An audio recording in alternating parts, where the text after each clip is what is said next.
పాలేకర్ గారి వర్క్షాపుల్లో చాలా వర్క్షాపుల్లో ఆయన చెప్పగా నేను విన్నది, నాకు అనుభవపూర్వకంగా తెలిసినది ఏంటంటే డయాబెటిక్ కానీ క్యాన్సర్ కానీ జబ్బులు కానే కావు. మనం తింటున్నటువంటి ఆహారంలో తినకూడని ఆహారాలను చేర్చుకోవడం వల్ల వచ్చేటువంటిదేను అని.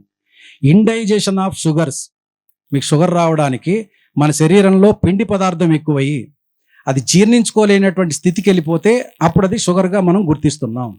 నిజమే. అది ప్యాంక్రియాసిస్ గ్లాండ్ అనేది జీర్ణం చేస్తూనే ఉంటుంది షుగర్స్ని. ఎక్సెస్ ఆఫ్ షుగర్ ఏమవుతుందనంటే దాని మీద లోడ్ పడుతుంది, అది పనిచేయడం మానేస్తుంది. ఇన్సులిన్ని మనం ఇంజెక్షన్ రూపంలోనో ట్యాబ్లెట్ రూపంలోనో ఇస్తున్నాం.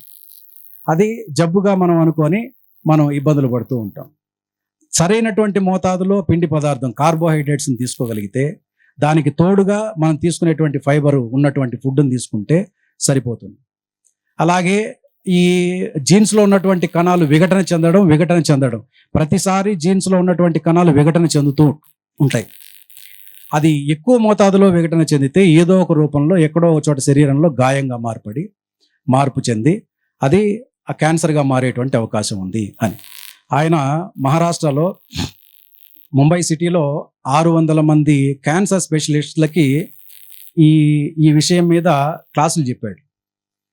క్యాన్సర్ స్పెషలిస్టులకి క్యాన్సర్ ఎందుకు వస్తుందో వాళ్ళకి తెలుసు, కానీ ఏ ఆహారం తీసుకోవాలి ఏ ఆహారం తీసుకోకూడదు అక్కడ ఉన్నటువంటి వాళ్ళకి చెప్పడం కొంత లోపం ఉంటుంది. కాబట్టి ఈయన ఆహారం గురించి, ఆహారం పండించేటువంటి విషయం గురించి పరిశోధన చేస్తున్నాడు, పండిస్తున్నాడు. కాబట్టి డాక్టర్లకి ఆయన ఎడ్యుకేట్ చేశాడు.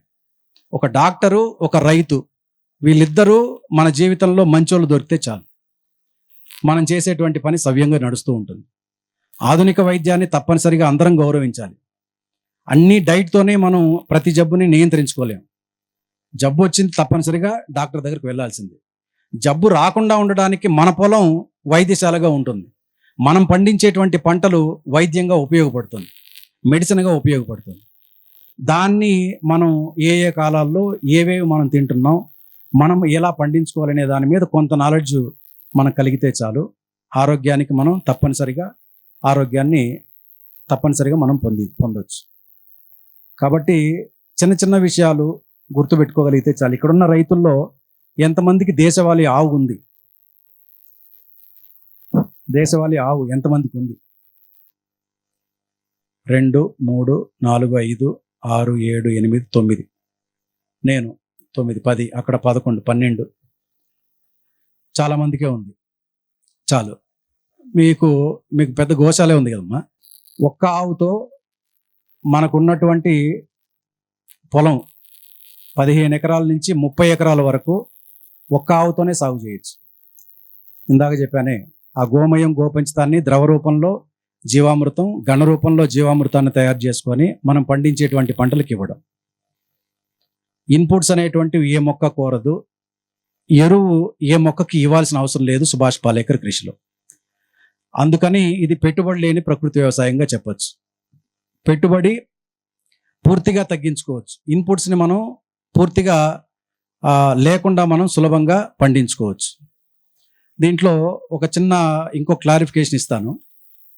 రసాయన వ్యవసాయం అది ప్రమాదమే తెలుస్తోంది. సేంద్రియ వ్యవసాయం అంటే ఆర్గానిక్ ఫార్మింగ్ మంచిదే కదా అని అంటే, ఆర్గానిక్ ఫార్మింగ్కి మనం చేసేటువంటి సుభాష్ పాలేకర్ కృషికి చాలా వ్యత్యాసం ఉంది. ఆర్గానిక్ ఫార్మింగ్లో జీవరసాయనాలు, జీవన ఎరువులు వాడతారు. బయోఫెర్టిలైజర్, బయోకెమికల్ ఉపయోగిస్తారు. ఆ బయోఫెర్టిలైజర్, బయోకెమికల్ ఎక్కడ తయారు చేయబడింది అని అంటే రసాయనాలతోనే ల్యాబ్లో తయారు చేయబడింది.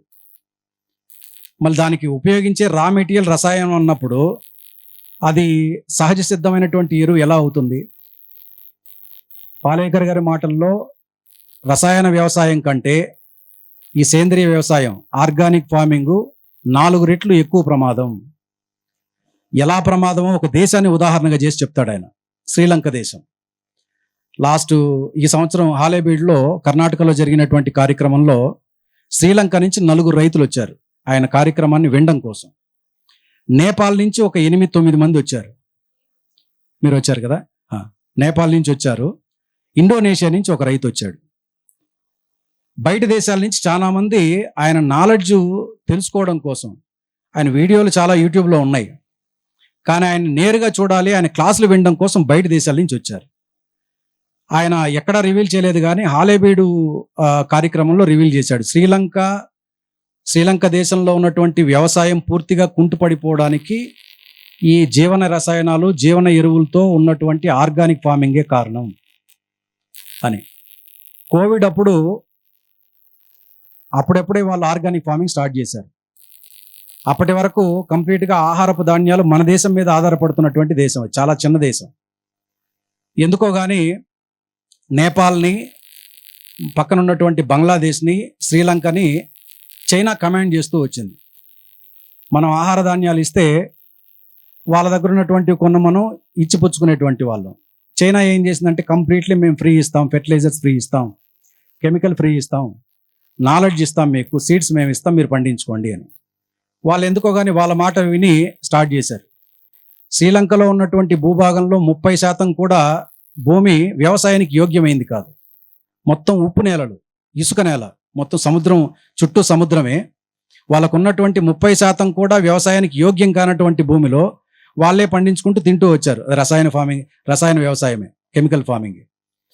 దేశం నిర్ణయం తీసుకుంది, దేశం మొత్తం కూడా ఆర్గానిక్కే పండించాలి అని. మంచి పరిణామం. కానీ వాళ్ళు డిపెండ్ అయ్యింది చైనా మీద. చైనా ఎంత ప్రమాదకర దేశమో ప్రపంచం అంతా తెలుసు. ఆ దేశం మీద డిపెండ్ అయింది. సరిగ్గా కోవిడ్ అప్పుడు వాళ్ళు అప్పటి వరకు ఇస్తున్నటువంటి ఇన్పుట్స్ని మొత్తాన్ని ఆపేశారు. మేము ఇంకా ఇన్పుట్స్ ఇవ్వము అని. ఒకవేళ ఇవ్వాల్సి వస్తే మొత్తం ఈ ధరకు కొనాలి అని చెప్పని అన్నారు. గవర్నమెంట్ అంత ధరని పెట్టి కొనలేకపోయింది. రైతులు డబ్బిచ్చి ఎక్కువ ధరతో వాళ్ళు సాగు చేసుకోలేకపోయారు. ఇక్కడ చూడండి, అదే న్యాచురల్ ఫార్మింగ్ సుభాష్ పాలేకర్ కృషిలో ఇన్పుట్స్ కొనడం లేదు, ఒక్క ఆవు చాలని చెప్పి అంటున్నాడు. గోమయం, గోపంచితంతోనే జీవామృతం, ద్రవ జీవామృతం సరిపోతుంది అని. వాళ్ళు గ్రోత్ ప్రమోటర్ అని, లేకపోతే ఆ తర్వాత జీవన ఎరువులని, జీవన రసాయనాలని, పురుగులు వచ్చాయని చెప్పి పురుగుల మందులని, ముందు అసలు విత్తనం దగ్గర నుంచి స్టార్ట్ అయింది వాళ్ళ బిజినెస్. విత్తనం దగ్గర నుంచి చివరి పంట వరకు పూర్తిగా చైనా మీదనే డిపెండ్ అవ్వాలి. పూర్తిగా ఆహార భద్రతకి ముప్పు వాటిల్లేటంత డేంజర్ పొజిషన్కి వెళ్ళిపోయింది. అది దేశం యొక్క ఆర్థిక స్థితి అతలాకుతలం అయిపోయింది. దీన్ని ఉదాహరణగా చెప్తాడు. మరి మనం ప్రతి ఇన్పుట్స్ని మనం కొంటూ ఉంటే రైతులకు భారం పెరిగే కొద్దీ, పెట్టుబడులు భారం పెరిగే కొద్దీ, పండించినటువంటి పంట ఆ ధరకు రాకపోతే ఆ తర్వాత ఈ ఆర్గానిక్ ఫార్మింగ్కి రైతులు రారు. అక్కడ ఆ దేశంలో అదే జరిగింది. ఇప్పుడు మళ్ళీ ఆహార ధాన్యం మొత్తం మన దేశమే సప్లై చేస్తుంది శ్రీలంకకి. మరిన్ని అప్డేట్స్ కోసం బ్యాక్ టు రూట్స్ యూట్యూబ్ ఛానల్ని సబ్స్క్రైబ్ చేసుకోండి.